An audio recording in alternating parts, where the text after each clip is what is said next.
Hey everyone, this is Alex Orchilles from Aeon Prestige Media, and in this video, I'll be reviewing the Rokinon 35-150mm f2 to f2.8 FE lens.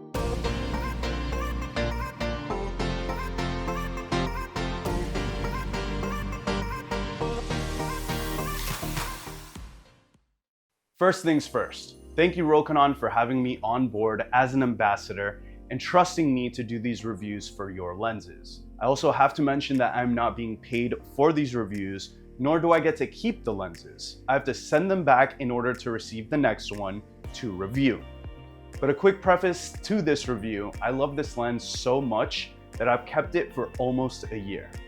So let's jump right into the specs. As mentioned before, this is a 35 to 150mm f2 to f2.8 Sony E full frame lens. It has autofocus, an 82mm filter size, and a 61.8 degree to 16.4 degree angle of view.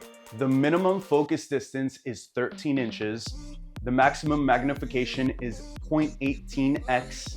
It has 9 aperture blades and does not have image stabilization. It's definitely a beefy lens, weighing in at 2.9 pounds, and it has a length of 6.2 inches at 35mm, and it extends to 7.8 inches when fully zoomed in at 150. This thing is very large, heavy, it extends quite a lot. Since it is so heavy, you have to use the lens lock switch when walking around with it for the lens to stay at 35mm. If not, gravity will extend the lens out to 150mm by itself due to its weight. Here's some of the content that I've created with it over the past few months.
So this lens has rarely left my camera body since I received it almost a year ago. It has been my go-to lens because of the fact that I no longer need a 24-70 and a 70-200. It's an extremely versatile all-around lens for most scenarios.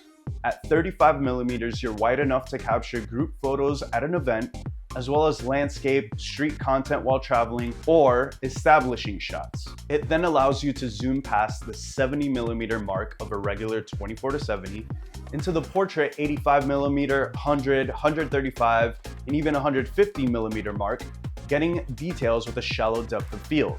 I honestly love this lens for travel and for run and gun production days, which don't allow too much downtime to swap lenses. A really great setup I've been using this lens on is my Sony A7R5 rig with a cage, top handle, side handle, Ninja V, Rode Video Micro, and V Mount batteries. This combo gives you 8 stops of image stabilization, 4K 60 footage, great audio, a monitor, long battery life, and slight lower back pain after prolonged operation. But what doesn't these days? This run and gun setup has been one of my go-tos for the past few months and will continue being it for a while. The only downside of this setup is the fact that the lens is very heavy. It is 1.4 pounds heavier than the 24-70 f2 G Master Mark II. Due to the weight and extension length of the lens, I also do not run this lens on a gimbal because I feel like it may be too heavy and end up draining the battery too quickly on it. The lens extension is too pronounced as well, so I wouldn't be able to zoom without having to rebalance or malfunction the gimbal. I tend to keep it handheld or on sticks when using it. The other slight downside that I'll mention is the softness of the images at around f2 to 2.8. Most of the time I try to stick to 3.5 when in low light just for the image to be sharper. Other reviews have mentioned it's soft up until f4, but I'm good with 3.5.